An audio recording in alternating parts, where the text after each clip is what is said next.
Hello and welcome to this very first fireside chat event related to AI. We will have many more of those to come, but today we will talk about fairness in AI and its relation to social well being. My name is Willy Fabritius, and I'm the global head for strategy and business development here at SGS in business assurance. Today I have two guests helping me with the discussions around fairness in AI. First, there is Tomislav Nat, and I would like to ask Tomislav to introduce himself briefly. Hi, thank you very much, Willy. Hi, everyone. So I'm Tomislav. I'm lead innovation technologist at SGS, and I'm focusing on investigating the effect of emerging technologies on our business and on our customers. So investigating what kind of changes this would require in our business, what kind of new services we might need to develop. And my focus topic, obviously, for over 2 years now is artificial intelligence. Coming from cybersecurity, I was first focusing on the security aspects of AI, but today, in the last 2 years as well, I develop in all kinds of areas and focusing on all aspects of the trustworthiness of AI system, including fairness. Thank you, Tomislav. And Simone, please go ahead. Hi, thanks for inviting me. My name is Simone Kopeinik. I'm a key researcher at the Know Center, which is located in Graz, Austria. It's a research center that focuses around trustworthy AI. And one of these key requirements of trustworthy AI, as defined by the European Union, is non-discrimination, fairness, and diversity. And this is covered within the research area I co-lead with my colleague Dominic Kowalt, and my background is in computer science, where I have a PhD, but I also worked for quite a while in an interdisciplinary research setting around cognitive science, and there was when I first learned about cognitive biases, which is a research topic that still I find very fascinating. But now my interests are somewhat broader. So basically, we investigate biases in data and systems, biases that can contribute to unfair behavior of algorithms, and thus to unfairness in AI. And last but not least, I also focus on diversity and gender equality in computational systems. And with this, I'm very much interested in basically all human and societal aspects that cause bias in data and systems and lead to potentially to discrimination. Thank you. Excellent. Thank you, Simone. Thank you, Tomislav. Before we start our discussions, I would like to give the audience a very brief overview over SGS. SGS is the world's largest test inspection certification company. We have nearly 100,000 employees and are headquartered in Geneva, Switzerland. And we test things. And I intentionally use that word things because it could be literally the clothes of the fabric of the clothes you wear. It could be fruits and potatoes. It could be oil platforms and generators. It could be, of course, also chips. And that would be the chips you eat and the chips you have in your laptops. But obviously, the three of us are coming more from the domain of, as Tomislav already said, cybersecurity, information security, and then moving into the new field of AI assurance. And there the question is obviously, what can we as the world's largest test inspection certification company bring to the table to assess and validate AI systems? Thus said, my very first question to you, Tomislav, is why has fairness just now become so popular as a discussion topic? I mean, I similar to Simone and yourself, I've been in computer science for a couple of years, but heard about AI, but the concept of fairness seems to be, relatively speaking, new. Is this correct, or did I miss something? I mean, Simone can then dive more detail into the technical aspects here. But my point of view, why this is becoming more and more popular, is on one hand we have the regulatory side, which is about to regulate artificial intelligence and use of artificial intelligence, at least the European Union. So we have the famous European Union AI Act, which is completed, and hopefully we will soon have a final version published. And there, fairness and biases has a very prominent role in the act itself. So there's a dedicated article which focuses on your systems or AI system you develop. They should be fair. There should be no bias, no intentional bias. They should treat everybody in the European Union the same. So there shouldn't be any sort of bias based on the typical values of the European Union, like there shouldn't be bias based on religion, on gender, anything like that, right? So that's where, on the regulatory side, a lot of people are focusing on that because AI systems have the risk to be biased, to be not fair in that context. And then on the other side, I would say another thing why that is prominent, because if you have issues, if you have an unfair system, makes it very easy into the news. So everybody understands kind of the basic principle, what is fair and what is a bias. And suddenly your job application algorithm prefers men over women, and that makes very nice news articles on the web. So it's very easy to get attention on this side. Thank you. Simone, next question for you. What is the difference between fairness and bias? I must admit, I'm a little bit confused because for me, from a layperson's perspective, they seem to be very similar. Yeah, actually, I would say the two concepts are different, but they may be in a causal relation. So bias in algorithms or data may cause unfairness in AI results. But first, maybe the concept of bias has been discussed very much in the context of AI, but it's not simple to understand, and it did not emerge with AI. It is a term used in many contexts and has been researched for a long time in other disciplines, for instance, like sociology or psychology. And very generally speaking, the term bias describes a representation or a perception of something that deviates from an expected reality or norm. And this circumstance might lead to the tendency of favoring or disadvantaging something or someone. So there is a huge amount of different kinds of biases, and they are also grouped. And some groups, for instance, are systemic biases. Systemic biases refer to biases that are manifested in social structures, such as racism or sexism. Then we have, for instance, cognitive biases that describe biases that relate to the deviation in a person's perception or behavior.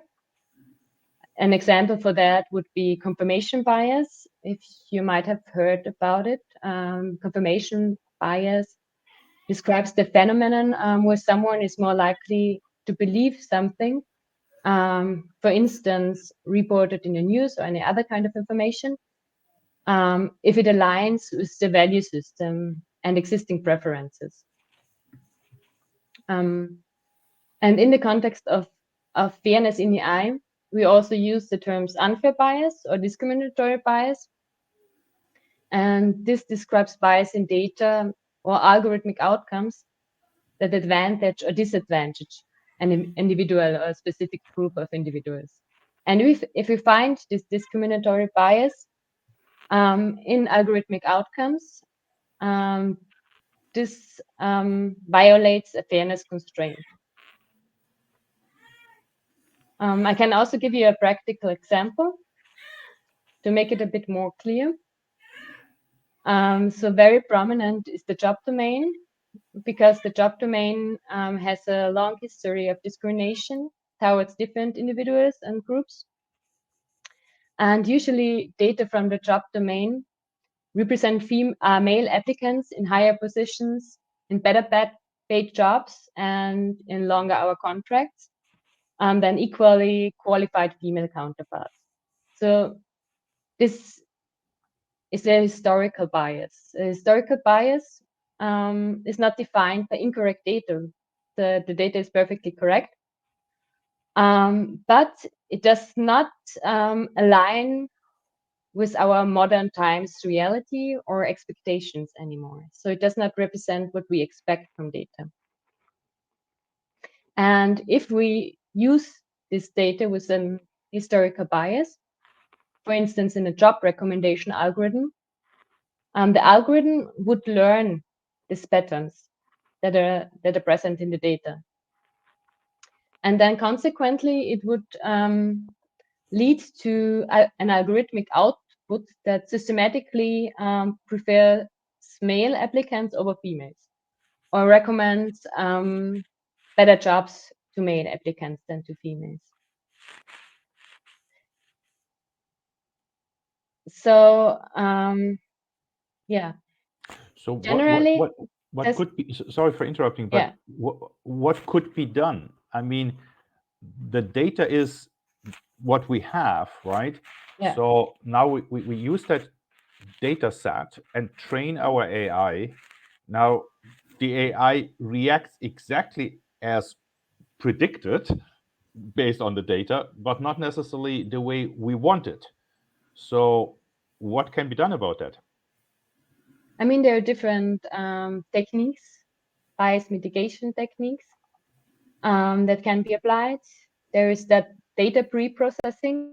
So we need to very well know what is in our data, understand the data, and think about how it might affect the algorithmic outcome. And according to that, we can actually either artificially enhance the data collection, or we can just use different data, do another data collection, do a different data sampling. There might be also options for in-processing. In-processing means there's bias mitigation on the on the basis of the algorithm. So we fine-tune the algorithm to maybe reverse learning to get the algorithm make outputs where it should be according to fairness matrices. But this is most complicated because that demands a very, very thorough understanding of the algorithm as well as of the bias and the data that you have. And the third option would actually be and the most simple one probably would be to do post-processing. So if I have different groups that I compare in terms of fairness, I can tune the outputs towards equality. So artificially change the outputs, the results of the algorithm. Okay. So I would like to add something here, because so I think one of the first thing you could do is also from a company AI development perspective is to be aware that something like fairness and bias exists. Because what I see is due to the applicability of AI, to the how easy it is nowadays to use AI, to build an AI model and to apply it in some kind of application you're currently building. The specific expertise you require to actually identify bias, to deal with it, to mitigate with it is scarce. And people just throw something together and they don't even aware that something like bias or fairness exists, right? So just by acknowledging there is something and then maybe look out how basically to deal with it, and how finding out what measures you can apply to measure if you have a bias in your data and have an unfair system. That's one of the first thing you should do and should already help. So it's also kind of the purpose of the white paper we are publishing and the discussions we have around the globe is to increase the awareness amongst AI developers that something like fairness and bias exists, which can have a high impact on AI systems, on the performance and output of the AI system. And at the same time, there's regulatory requirements in order to there are regulatory requirements there to develop fair systems and make sure that they are not treating individuals or group of individuals unfair. Okay, and I think that it makes a lot of sense. And you know, I I must admit that I feel discriminated against by some AI systems, and I'm explicitly referring to the famous IVR systems, the interactive voice recognition systems that are kicking in when you dial the 1-800 help me number of some organizations. And with my German accent, obviously, those systems are on a regular base thrown off. It's something like, "What's your name?" And they say, "Willy Fabritius," and something like, "Sorry, I didn't get that. Can you please repeat, please?" And I repeat it 3 or 4 times, and the system still doesn't get it.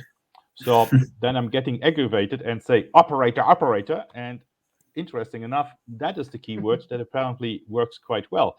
So maybe that is a measure that those users should use in terms of how often does the system not work as expected, and then the caller, in this case Willy, is directly connected with an operator, because that could indicate that, well, the IVR doesn't recognize my voice, doesn't maybe even discriminates, right? And that could be then used as a measurement, correct? Or do I see something wrong here? Mhm. That could be used as a measurement. It's the error rate in different distributions of the population that you find. So yeah, correct. Okay. Also, this might be treated as a data bias, because obviously there is not enough training data for your particular accent or manner of speaking. So if you select the training data, you should be aware to involve a fair amount of of training examples from every population group that might be affected by the algorithm. Yeah. And that in itself might be a challenge, because, well, there might be not that many people with a strong German accent in the US, other than, of course, our famous friend Arnold and myself.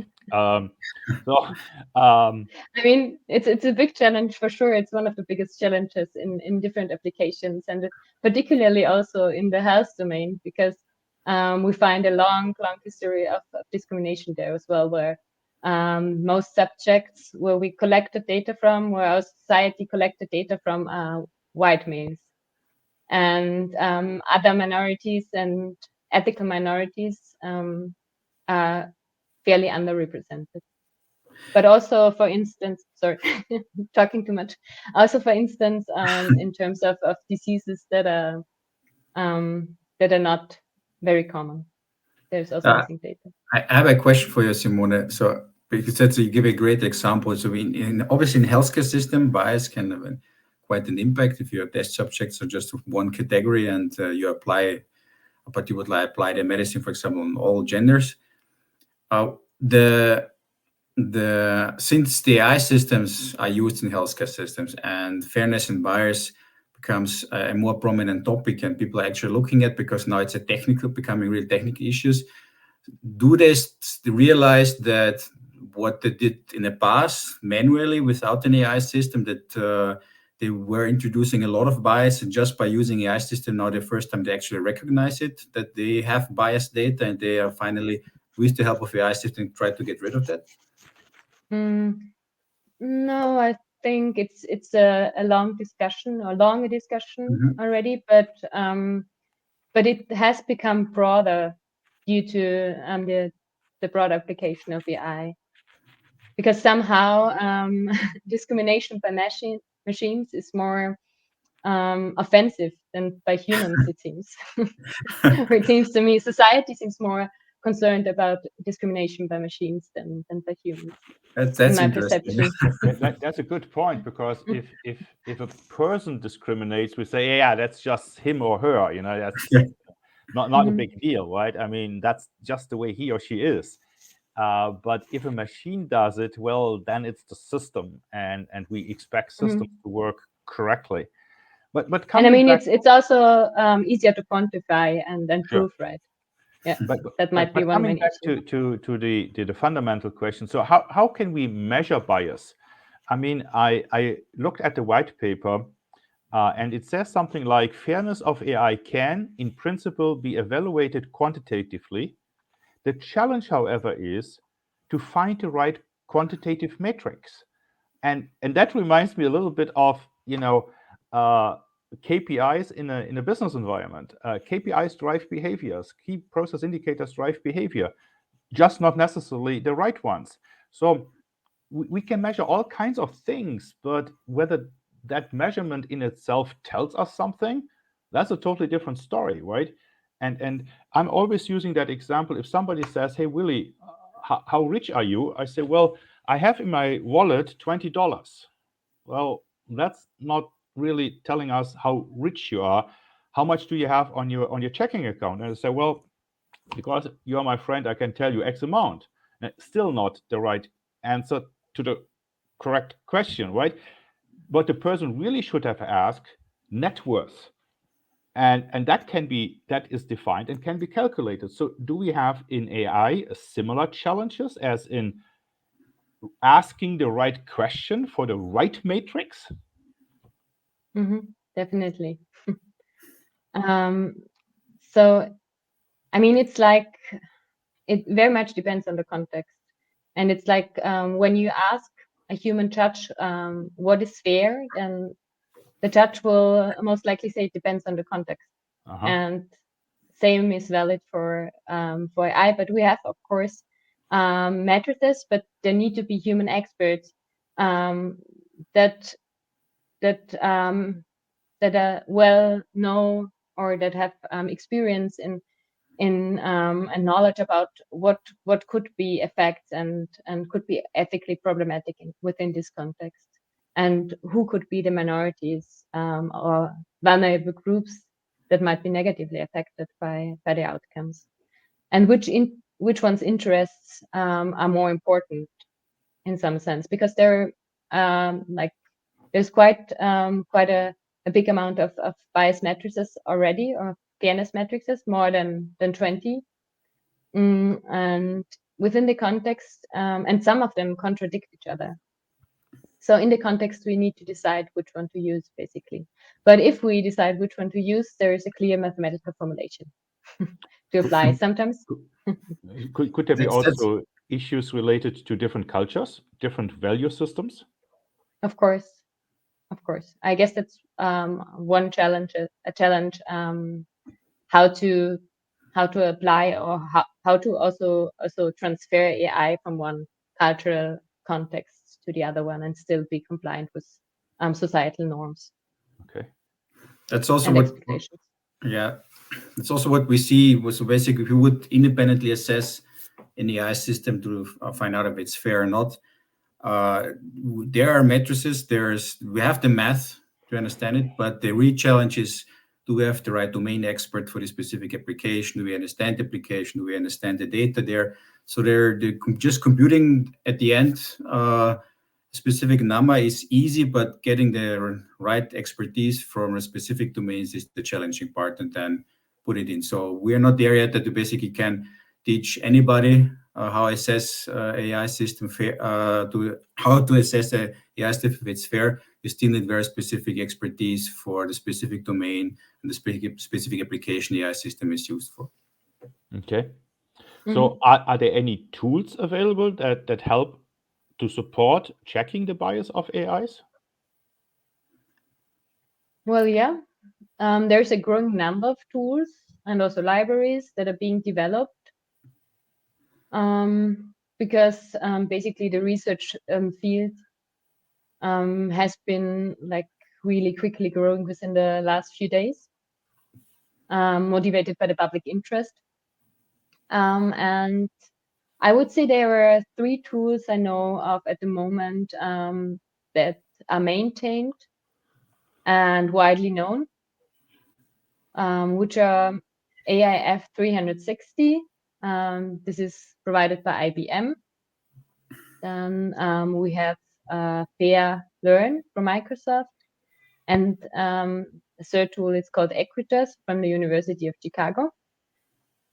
And all 3 are open source packages that support matrices for bias detection, some of them also for bias mitigation. But one major drawback or limitation is that still for most of the usage, you need expert knowledge. And for AIF 360 and FairLearn, also computational or programming skills. So Equitas is actually the only tool that that offers at least an online demo tool, which is usable by non-computer scientists, I would say, or non-data scientists. But still, to interpret the results, you would know how to, or would have to be able to understand bias to some degree. Excellent. And what it means in the context. Thank you, Simone. So in case you are joining lately or late, today we have our very first live stream on LinkedIn talking about fairness in AI and its relation to social well-being. And today I'm joined by Tomislav and Simone. Tomislav from SGS and Simone from the Know Center in Graz, Austria. And continuing on with our discussions. So can any one of the two of you, Tomislav or Simone, give me an example of how bias can be addressed or even mitigated? Go ahead, Simone. Yeah. Yeah, actually, I guess I tried to explain it before already. So bias can enter the system at every stage of the AI life cycle, because bias is immanently present in all human behaviors, right? And we transfer it to the AI system. So I would say, from a holistic perspective, it could be already in the design phase where bias is introduced, and can as well be mitigated there by very simple methods like stakeholder involvement. Try to include stakeholders from your usage populations, from different subgroups, into your requirements engineering, and try to capture the needs. From a more technical perspective, it's basically you have 3 levels of bias mitigation, which is the pre-processing on the data level, the in-processing of an algorithmic level, and the post-processing, which is on the results level. I don't know if I should go into this again, or No, it I was think clearly explained before, because yeah, that are basically the methods we use. Yeah, I think Mitigation it comes techniques. down to an AI is a living system. It's really about the life cycle, right? It's really about Definitely. from the conception inception phase to the design phase to the training phase to the execution, and then continuously reviewing the outcome. And in each Yeah. of those stages, we need to be aware that bias is possible, that bias most likely will happen, and therefore we need to be on the outlook to address bias pretty much the moment it's recognized. And I think this is very, very important. It's not just, somewhere in the lab something is done, it's thrown into the No. market and forgotten about. And it's even much more difficult if we look at evolving systems. Yeah. Like, we distinguish between locked systems and evolving systems. Locked systems are trained in the lab, and then they are deployed and stay completely the same. So the model is not updated for a while, not during deployment. But in evolving systems, the system learns with the user interaction or user feedback. So it's much more difficult to actually validate fairness, assess fairness, and also assure fairness in evolving systems, because as much as a click of a user can already change and update the model. Yes. So for the benefit of the audience, please let us know if you have any questions. Please put them into the chat. I see there are a lot of comments, but most of those comments just simply say good morning, good afternoon, greetings from whatever country, and that's great and fine.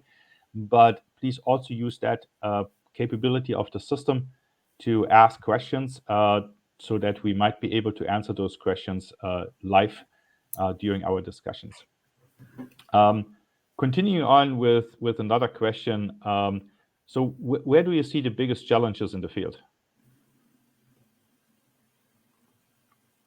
Well, maybe I started already with the evolving AI systems. Yeah, the evolving AI systems per se are very difficult or very challenging because we need to capture cognitive biases that are appearing during the deployment. And for that, we need to have a really deep understanding of what cognitive biases that could be, which is more like an interdisciplinary question, which is very hard to answer. And also, the monitoring of fairness during production is very hard. It is in principle possible, but much more challenging to define when fairness and which fairness criteria are met. Because the performance of the algorithm may change over time. Mm-hmm. So that would be one challenge I see. Yeah. Besides the AI, besides the AI system, obviously the regulatory landscape is also evolving. You need to keep up to date what's going on, what kind of new requirements are popping up. It's also kind of the challenges we see. The ethical standards are also changing, not constant. Mm-hmm. Yeah, I heard from one example, I think it was in Copenhagen, where they had the idea to have a voice monitor installed at the emergency call centers to guide the operators to come to better decisions. And they were fine-tuned for differentiating heart attack versus cardiac arrest. And I'm not a medical person, but obviously there's a difference between heart attack and cardiac arrest. And in that case study, I think there were 7 different disciplines involved.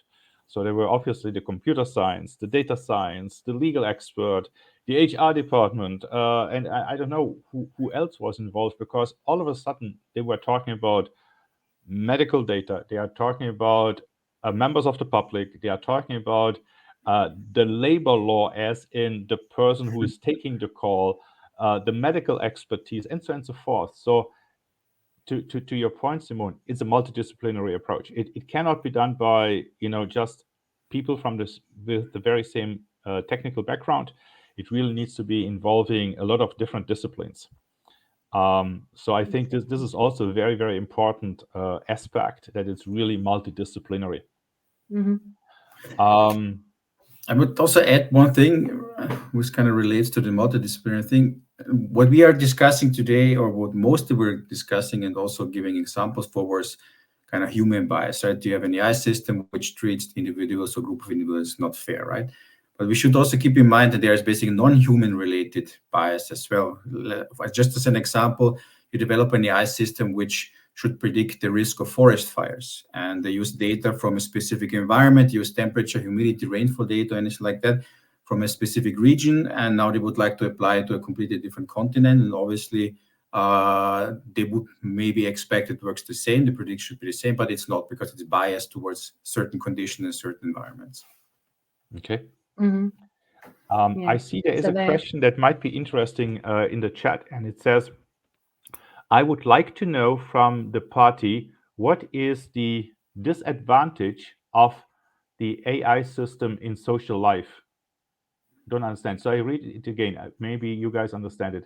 I would like to know from the party, what is the disadvantage of the artificial system in social life? So maybe there is something in terms of what kind of negative impact it could have to societal life. Okay. Well, it's a very deep question. Yeah.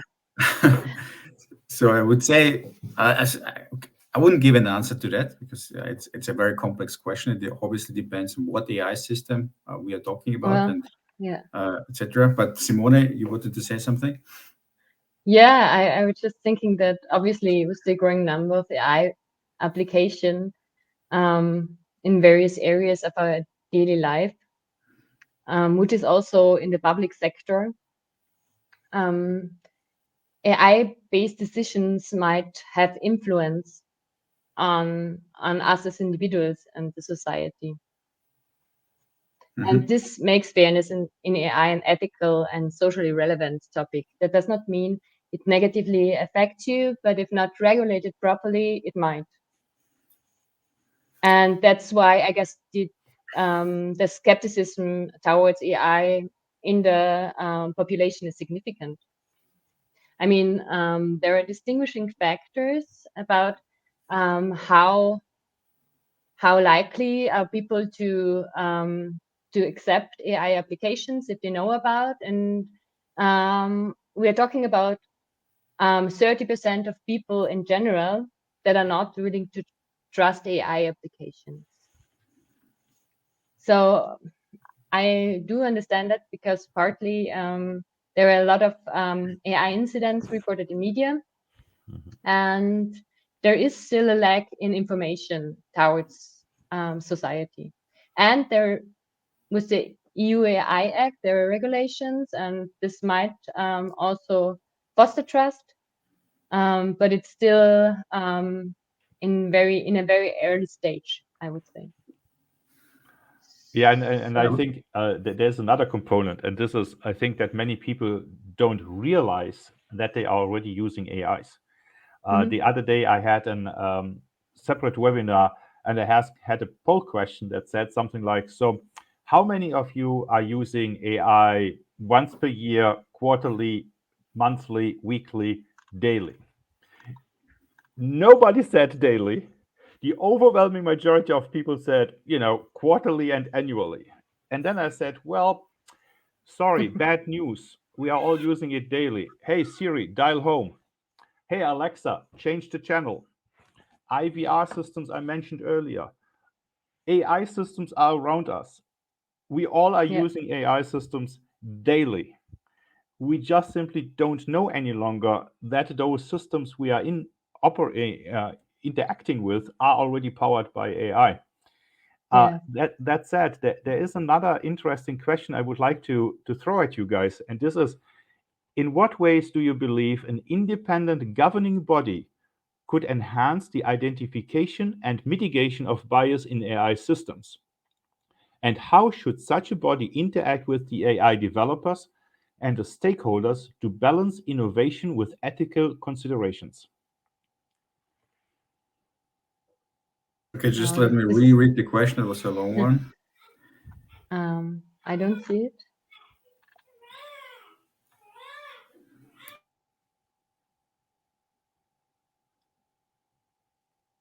I mean, as to the identification of bias in AI systems, there is a bottom-up approach. So there is a homepage, the AI incident database, which is a repository where basically everybody can report an AI incident. And I think this is very, very helpful, because researchers as well as companies or government responsibles can access that and learn from this incident for later applications. I mean, I would add here, so I think it can help, but it depends on how we are doing it. So if you look at how we are doing testing and certification, right, we usually have some governing bodies taking care of certain parts of the process, but more importantly, you also have then standardization bodies providing standards where the AI developers can actually rely on and implement on. So it's not just the governing body itself which is required in this context. There's a couple of parties need to be involved. You need the governing body, you need standardization bodies developing the necessary standards, you need companies like SGS and our competition who can independently assess those system, and the whole ecosystem we are building around this. I think this can indeed help to mitigate those biases in the AI system for certain risk classes, right? Not for every little AI system doing some small things, but we need to make sure that whatever we are doing is risk-based. Yeah, I also can see that in the future we may have something like an CVSS score for AI bias. Sure. So something we know already in the cybersecurity world, information security world, with regard to vulnerability issues that may come from issues related to the source code, that in the future we may have some similar systems related to AI and fairness. Do you see the same, or is this something? I would say, man, it would make sense. I mean, not just in bias, and obviously we have all the other dimensions we will discuss in future fireside chats, right? We could think of having a scoring system for covering all kinds of dimensions, but it would make sense to have something like that implemented in order to be able to somehow quantify things more easily also for various parts of the world, basically. Yeah. Or that there is some kind of let's say ethical code, for lack of a better word, where security hackers or security researchers, now AI security researchers, AI fairness researchers, have some kind of code of conduct to follow, to inform the developers and users of the AI system of some kind of potential issues. So I can see that we will be seeing something like that. We see already in the cybersecurity world, also transitioning into the AI world. But I'm also conscious of time. It's already 41 minutes into our discussions. So I would like to wrap it up in this discussion, and then conclude with reference to future events. So is fairness also an issue that my application does, or is it just is it just normal applications that have an issue, or is it only related to sensitive and high risk domains?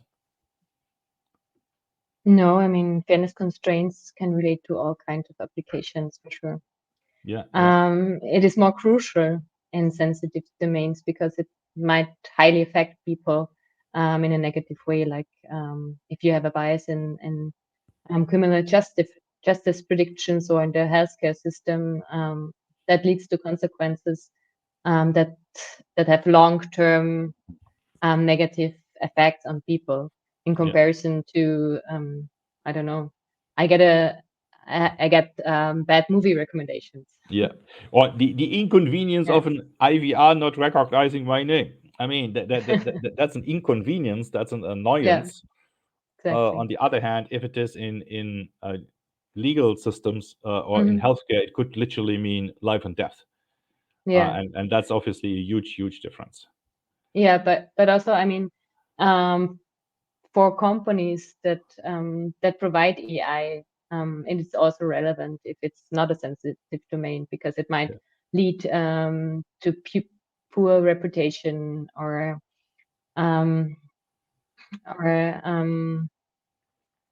to fines maybe that are covered by other laws, or also to a loss of business opportunities. Yeah. Okay, great. Simone, Tomislav, thank you very much for your time. Tomislav, final words. Be aware of fairness and bias in the AI system, and make sure you're treating it well. Thank you. Simone, final words. What am I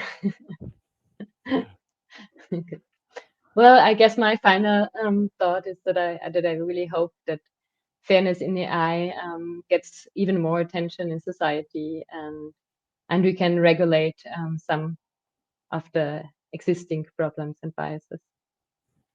Okay. Well, that said, thank you very much for your time. Thank you very much, Simone. Thank you very much, Tomislav.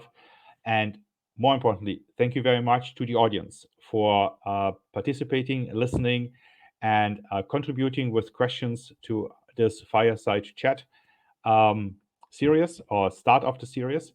Please join us next month for another one of those live stream events here on LinkedIn. Enjoy the rest of the day. Good evening, good night. Bye-bye.